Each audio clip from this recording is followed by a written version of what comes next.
ከተሜነት ሰብሰብ ብሎ መኖር፣ ድንጋይ መቆርቆር፣ መትጋት በተላጠ እጅ ከሺህ ዓመት በኋላ የሚታይ ቅርጽ ለኛ መተው አለበት። እጁ ሳይላጥ ለበርካታ ሰዓት ሳይፈጋ ለትውልድ የሚታይ ነገር ማቆየት አይቻልም። ይሄን በሁሉም ስልጣኔዎች ማየት ይቻላል። የስልጣኔ አለባውያን ምንድናቸው? ኤሌመንትስ ኦፍ ሲቪላይዜሽንስ ምንድናቸው ሲባል አንዱ ከተማነት ነው፣ ከተሜነት ነው። ከተማና ከተሜነት የዳበረ የኑሮ ዘይቤን ማህበራዊ መስተጋብርን የሚፈጥር ነው። ሼክስፒር if not the people what is the city ይላል። ሲቲ ኢንፍራስትራክቸር ብቻ ሳይሆን ሱፕራስትራክቸሩም ጭምር ነው። ያማረ መንገድ ያማረ ህንፃ ኖሮ ሱፕራው ካልተሰራ የተሟላ የሲቲን ውበት ማየት አንችልም። ከተማን የሚመራ ሰዎች ኢንፍራስትራክቸር እና ሱፕራስትራክቸሩን ኢኳሊ ስንመራ የሚያምር ከተማ፣ ለኑሮ የሚመች ከተማ፣ የኑሮ ዘዬው ስርዓት ያለበት ኦርደርሊ ከተማ መምራት መፍጠር እንችላለን። ሁለተኛው የዳበረ መንግስታዊ ስርዓት ነው።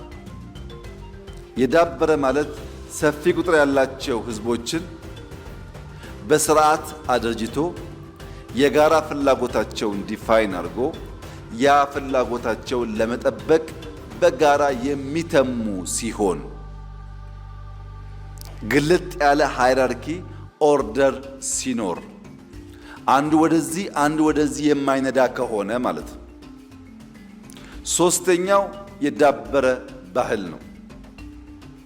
የዳበረ ባህል የአንድን ማህበረሰብ እሳቤ፣ እሴት፣ ማንነት፣ እምነት፣ ስሜት፣ ቋንቋ፣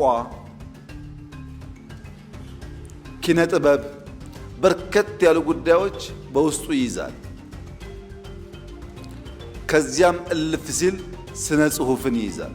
አንድ ባህል የአዲስ አበባ ባህል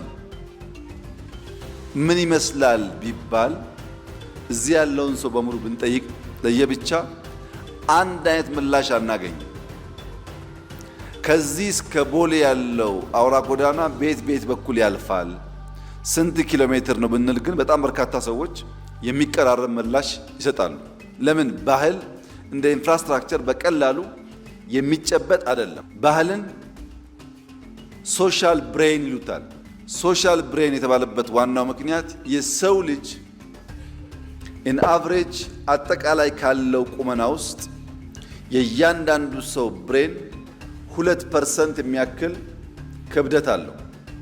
በአቨሬጅ የሁሉም ሰው ክብደት ተወስዶ የብሬኑ ፓርት ሲለካ ኢን አቨሬጅ 2% ይሆናል።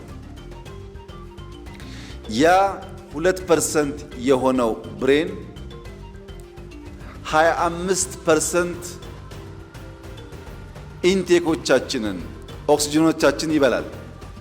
ሳይዙ 2% ነው፣ ግን አጠቃላይ ከምንበላው ከምንመገበው ነገር 25%ቱን ወሳጅ ብሬን ነው። 75%ቱ የሚሄደው ለ98% ኦፍ አወር ባዲ ነው። ምን ማለት ነው? ያ የማናየው ወደ 30 ቢሊዮን የሚጠጋ ሴሎች በውስጡ ያጨቀው ብሬን ክብደቱ 2% ሆኖ 25% ኦክሲጅን ይበላል ሲባል ምን አድርገን ነው ያላችሁ እንደሆነ ብትሰሩም ብታወሩም ይበላል። በኢንቨስትመንት አይን ብታዩ አንድ ሰው 100 ብር ኢንቨስት አድርጎ 25 ብሩ የሚውልበትን በቅጡ ማየት ካልቻለ ከ110 ከ115 ማትረፍ አይችልም።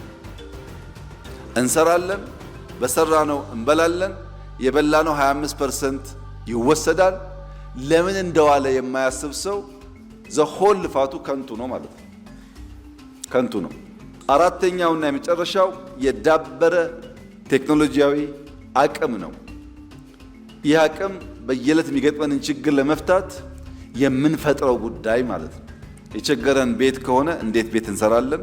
የቸገረን የውሃውን ኮርስ መጠበቅ ከሆነ የውሃውን ንጽህና መጠበቅ ከሆነ ውሃን ረዘም ላለ ጊዜ ማቆየት ከሆነ ለቸገረን ነገር የምንፈልገው መፍትሄ በየጊዜው ቴክኖሎጂ ይባላል። የግድ ኮምፒውተር መሆን የለበትም።